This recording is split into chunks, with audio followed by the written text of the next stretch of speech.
नमस्कार मित्रांनो, आपण पाहत आहात स्टार न्यूज मराठी आणि या चॅनलवरती आपण बघत असतो मिरची बाजारभाव, सोयाबीन बाजारभाव आणि कांदा बाजारभाव. आज या व्हिडिओमध्ये बघणार आहोत आपण 29 जुलै 2026चे आजचे हळदीचे प्रमुख बाजार समित्यांमधले आजचे बाजारभाव. चला तर बघूया आज काय हळदीला दर गेलेला आहे.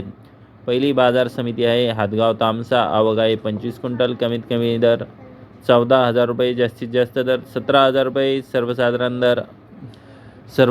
दर हा 15,000 रुपये. वसमत आवक आहे 1,009 क्विंटल. कमीत कमी दर 12,000 रुपये, जास्तीत जास्त दर 17,800 रुपये. सर्वसाधारण दर 14,900 रुपये.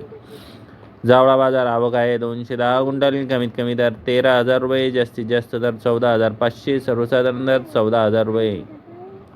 वाशिम जात आहे नंबर 1 क्वालिटी. आवक आहे 3,000 क्विंटल. कमीत कमी दर 15,500, जास्तीत जास्त दर 17,400. सर्वसाधारण दर आहे 16,500 रुपये. हे होते आजचे प्रमुख बाजार समित्यांमधले आत्ता आलेल्या ताबडतोब घडामोडीतील आजचे बाजारभाव. चला आजच